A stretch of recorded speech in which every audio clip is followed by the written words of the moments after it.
Hello everybody, I'd like to welcome you to part 3 of this polymer clay sculpting demonstration where I'm making a sign with Chinese characters using polymer clay. In this video I'm doing the cleaning and sanding. I'm going to show you how I make these pieces look so good.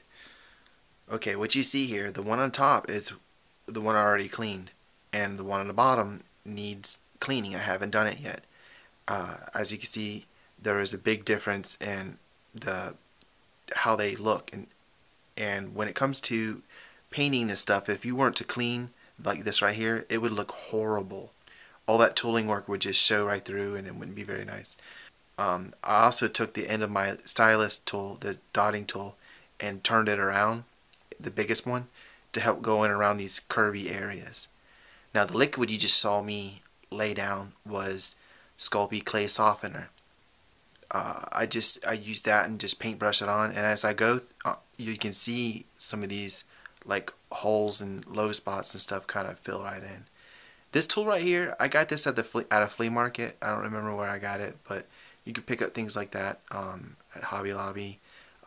Flea market is a really good place to find these little hand tools. But I'm just trying to figure out how I can do this without distorting the pieces too much, and cleaning everything up.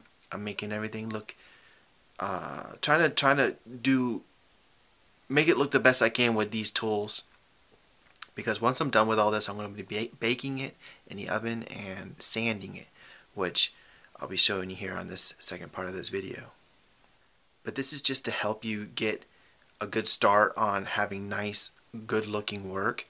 I think the majority of the work comes from the sanding part. Now it depends on what situation you're in. You may not have the luxury of being able to sand the item you're doing. Sanding is really good for like beads, doing bead work and stuff like that, because like if you cover it in cane slices, and you could bring it all down into a nice clean surface that's like almost like glass. So here we go, it's all finished. Let me slice it right on off, and voila, this piece is ready to be baked. I'll position it the way it needs to be positioned, and I'll bake this. So that's how I clean everything. Here I'm going to show you how I do my sanding.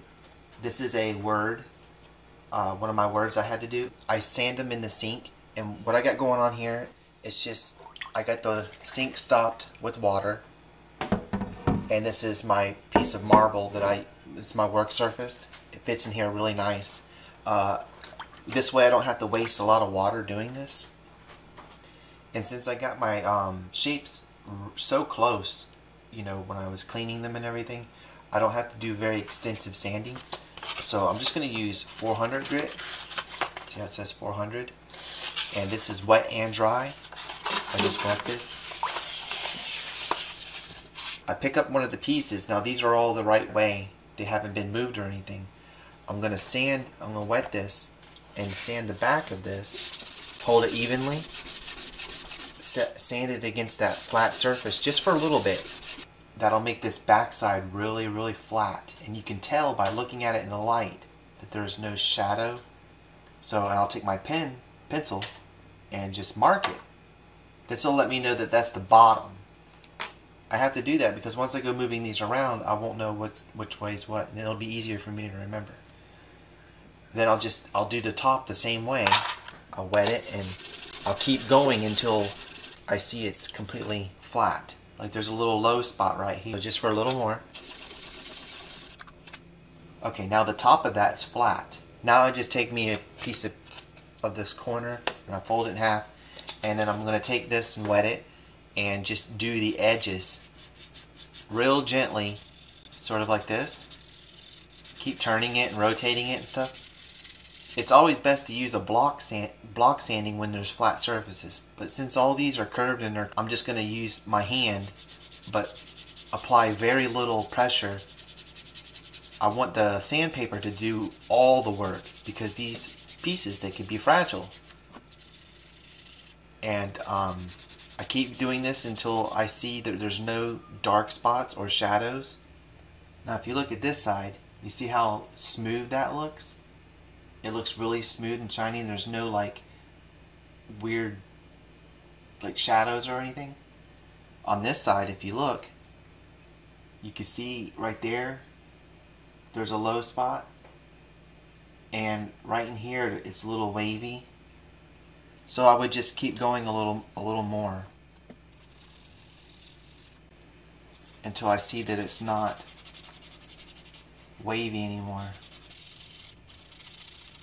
What this does, it gives it a high-end look to it, real smooth, really good look.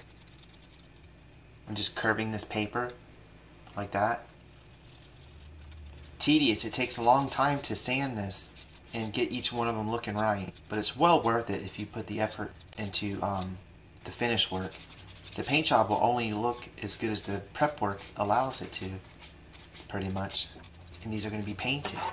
Okay, let's check this out. You see when I get the light in there like that, that's how you can tell if there's low areas. When you get the light in there, it's just smooth all the way around. That's what you're looking for. You can see this one, it hasn't been done. Do you see how bad it is? Like the top of it? There's really high areas and everything. So yeah, it definitely needs the special attention to, you know, make it look like this. I mean, look at that. You see how that looks? Really, really nice. Really, really nice.